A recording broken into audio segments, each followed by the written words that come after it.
the Emir of Kano story, so we're not going to talk about it. Right.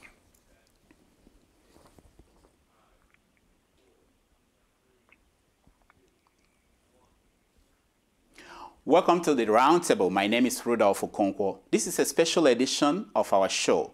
Today we are dedicating it to the memory and legacy of Reverend Martin Luther King Jr. On Monday here in America is a holiday for Reverend Martin Luther King. And our guest today, our special guest is Bishop Hassan Kukah, who is the Catholic Bishop of Sokoto Diocese. Bishop Kukah, welcome to SaharaTV. Thank you very much, Rudolph.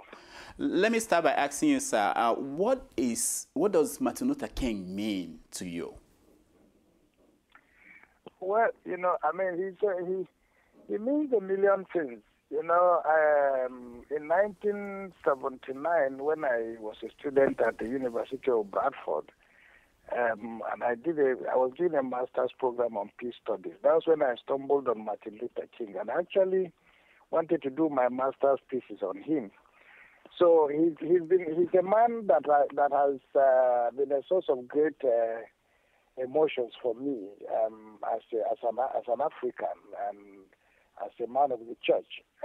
So I believe that perhaps he definitely occupies one of the most prominent places in my heart in the pantheons of some of the greatest human beings that I have come to love and respect.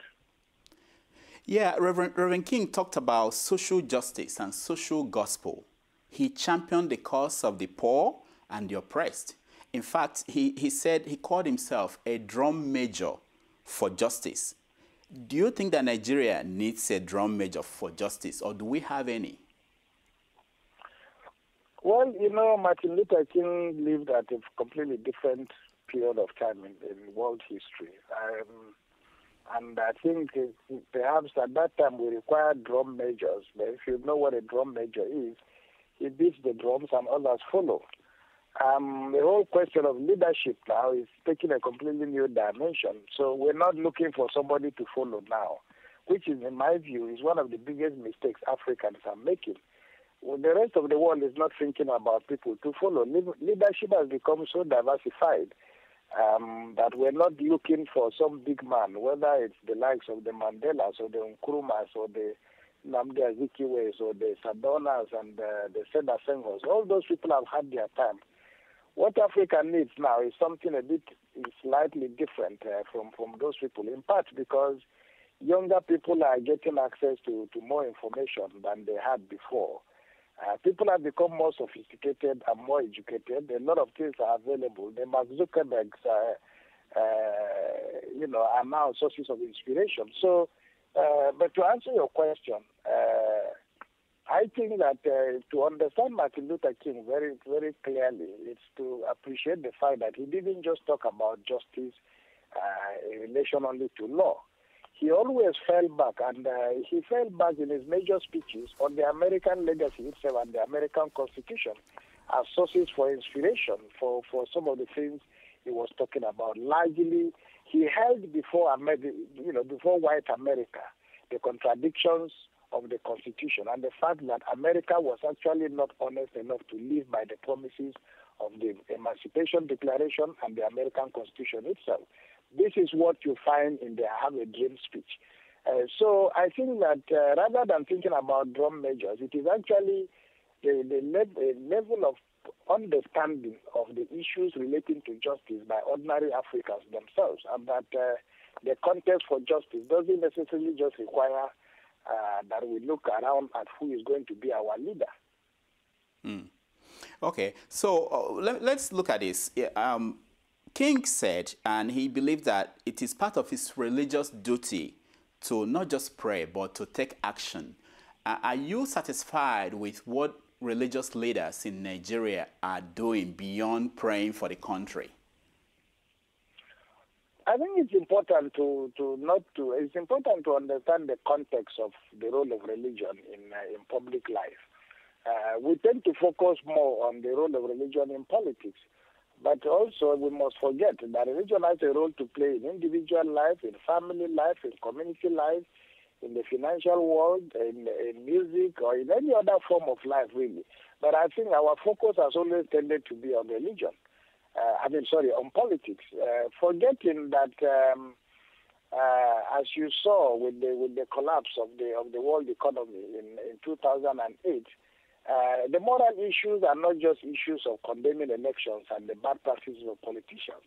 It is really a question of getting our hands around the whole question of personal responsibility, first as individuals, secondly as members of family, thirdly as members of community, and then fourthly as members of various kinds of associations. So whether we are lawyers, doctors, nurses, politicians, or whatever. My own position, quite simply, is to argue that the role of religion is quite significant, but we must not, as it were, see it only in relation to the larger issues of contest against the state. But having said that, what religious leaders are doing in Nigeria, don't forget that religious leaders, there are different religious groups and different religious faiths in Nigeria. How Catholics feel is not the same with how Muslims feel. The concept of leadership in Islam is completely different from the concept of religious leadership in Christianity. In the case of Islam, some traditional rulers collapse religious identity with traditional identity. So, and the people who present themselves as the leaders within the Muslim community are hired by the state, are appointed by the state, paid by the state, and can be sacked by the state. It is not the same with the case of a Catholic bishop, for example. So it's important to understand those differences and to understand why, for example, it may not be so easy to get an emir out on the street demonstrating, whereas it is not impossible or conceivable to have a Christian bishop out on the street demonstrating. So the perception of our roles is slightly different. But having said that, I think one of the very important things that we may not have done pretty well as religious leaders is perhaps we've not done as much as we ought to have been able to do, because we have the human resources and we have really the capacity. So I think we have tried, but I think we definitely could have done much, much more. Yeah, because I'll give an example. During the heat of this attack by Boko Haram on churches in the north, I personally imagine maybe what could have happened if there could be pastors, churches, leaders in the north coming together and demonstrating, marching on a street and saying that we are not going to be afraid of this and we are going to resist this. That will have a different impact than more like praying and having meetings, going out there and taking action and saying we are resisting this and we are going to do something about resolving this, more than just praying and meeting. What do you think? Why is it that we don't see it? My brother, I agree with you 110%. I perfectly agree with you. Unfortunately, as you also see, it was easy for us to be on the streets against white rule in minority white rule in South Africa. It's been more difficult for us as black people to confront our own black brothers. This is part of the iniquity of African politics, that some dubious concepts of ethnic and religious solidarity and cultural solidarity have denied us the opportunity to stand shoulder to shoulder with the issues when it comes to contesting the issues of injustice. It is not inconceivable, for example, that Nigerians tend to think, well, will I be on the street demonstrating against a governor who is doing badly when he is a Christian? Should I be on the street demonstrating against a president who is doing badly, maybe because he's from my own, it's from my own area? This is our turn. There is a certain thing about cultural politeness that doesn't help us. So I agree with you. There's no reason why we ought not to have been on the streets contesting these things. When you talk about the streets, the first thing that comes to mind is that our people tend to, no, we'll go on the street, they're going to kill you for nothing. So these are issues that I think we need to actually start thinking about a bit more creatively and more seriously. So I perfectly agree with you that those are options that we needed to have explored and we should explore. But those options are not closed yet. Now, I know that just like Martin Luther King, Pope Benedict talks about the need to fulfill the social contract, what in the church is called social, the social contract or social doctrine.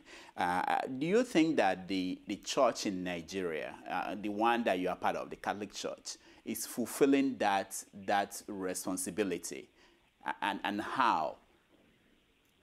Well, you know, I mean, we also need to appreciate the whole idea of the social contract is you go back to Jean-Jacques Rousseau. I mean, these are all philosophical thoughts that have been with us they've been part of human history, and they've really been at the heart of the legitimacy of every government. But unfortunately for us, I think that the ball really is in our court. I don't think we have come to terms with a sufficient appreciation of the role of the individual and the role of non-state actors in making sure that democracy works. Now, I remain very suspicious when I hear people talk about religious leaders or traditional rulers.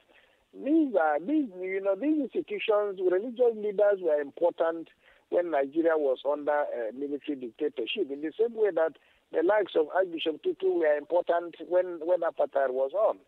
Now, with the return of democratic rule, as you see, Archbishop Tutu and others like him, you hardly hear about the Alan Bossacks of this world and the Archbishop Tutu. Archbishop Tutu is more in Europe and America now than in South Africa. Not because the battle has been won, but clearly because the baby has been born. It is the responsibility of ordinary citizens to nurture the baby called democracy. So I make the point, therefore, that, rather than looking back on what religious leaders are doing, what traditional rulers are doing, and so on and so forth, we should be thinking about what we are doing, because democracy is a representative form of government. We are the ones who choose our leaders. It was when we were not able to choose our leaders, we were not able to speak freely, that religious leaders became very important. That was the story of the former Soviet Union, under communism. But once democracy returns, it is the business of citizens to insist that they live under minimum conditions of law and order. So I'm not saying the church doesn't have a role to play, but the role of the church is definitely not the same in a dictatorship as it would have been, in a democracy. When our nation returned to democracy. Yeah, that's a good point. But Bishop, you know that if someone like Desmond Tutu still continues to contribute, and you speak truth to the power, and it's very influential, especially in a country like Nigeria, where the people, even though they have the freedom, they are not using that freedom. I'll give you an example. I'm wondering if you were the bishop in Enugu now, and the governor of Enugu State has not been seen and heard from for over 100 days, will you be silent? Will you be quiet? Well, if the governor of Enugu has not been seen, and he happens to be a Catholic, I, as the Bishop of Enugu, may probably have some facts available to me. But I must also respect the privacy of family.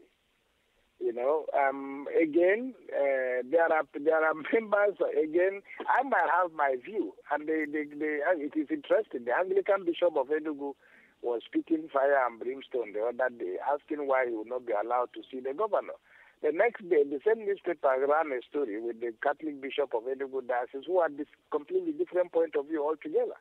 The point is that the health of nobody's health should become a football for kicking up and down.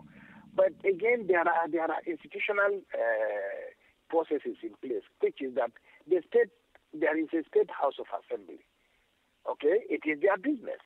It is their business to decide on what the fate of the state ought to be after a particular period of time. This is not something that you can fall back on the Bishop of Enugu to have a say or to decide on what is going to happen. I think the most important thing is the state running, as far as people's salaries being paid. Are we missing anything by the governor not being physically with us? And if somebody is sick, what is our responsibility as Christians?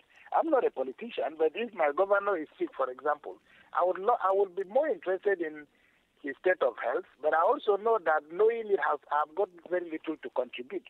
But I think we also need to be a bit sensitive when it comes to dealing with these issues. Tragically, we are in Africa. I mean, Mrs. Clinton had surgery a fortnight ago. All of us got to know what our surgery was all about. Unfortunately, this is Africa, where people consider the things that others do openly, we do secretly, because we have largely not yet open societies. So these are some of the things we have to live with. But I don't think that deciding one way or the other about the health of a governor is the business of a bishop or the business of a priest. There are processes that need to be followed. It is the responsibility of the members of the political class to enforce those processes.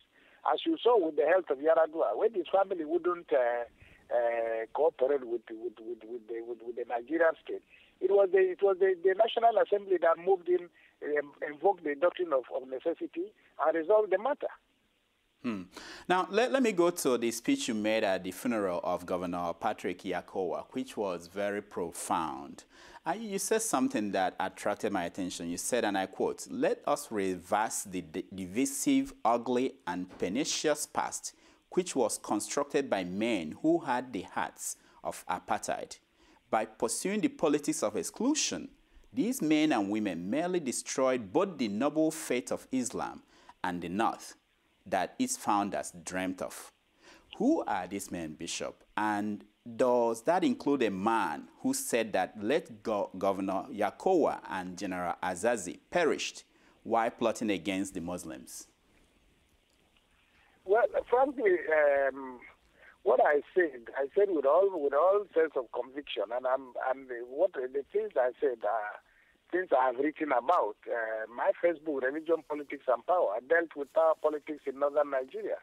Now, essentially, as you know, Kaduna State has been peculiar in the sense that it was the seat of the northern regional government since about 1914. Now, the point I was making was that clearly the Muslims in Kaduna State and most parts of Nigeria had almost literally decided that no non-Muslim would be governor of Kaduna State. You know the circumstances under which Patrick Yakowa came to power was purely accidental.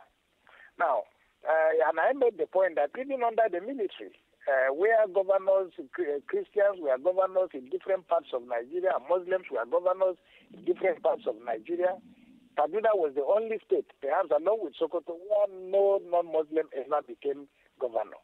Clearly, nobody can pretend that the northern ruling class was not pursuing a policy of exclusion.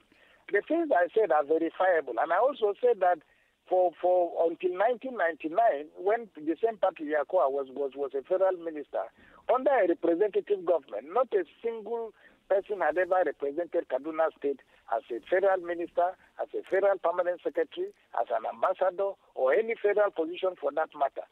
So let's not deceive ourselves. And I was just making the point that, look, the so-called Kaduna Mafia, most of them were people who are not indigenous to Kaduna.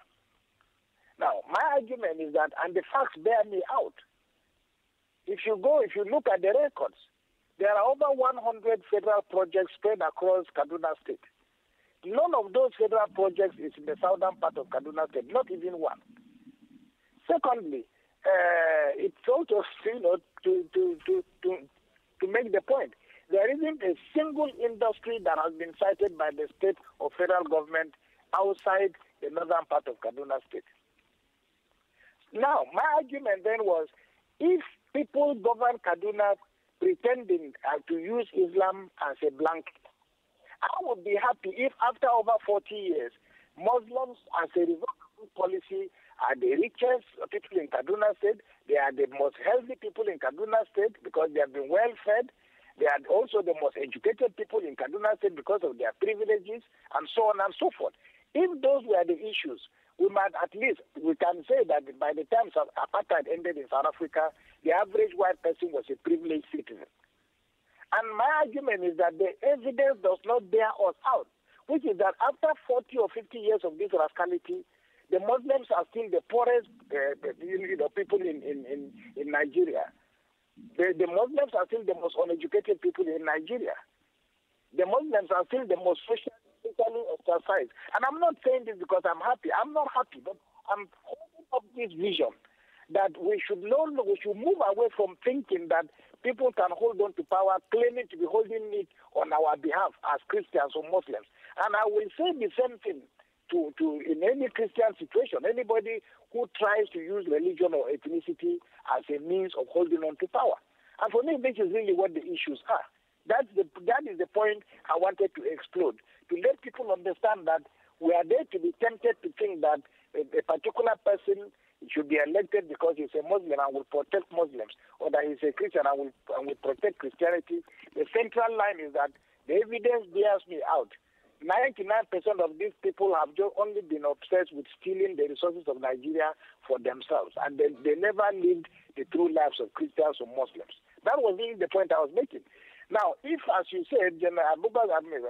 Gumi said anything about Patrick Yakwa and Azazi, again, if you read the same sermon, what I said about people of that nature, and if Gumi or anybody for that matter says anything of that sort, they fall with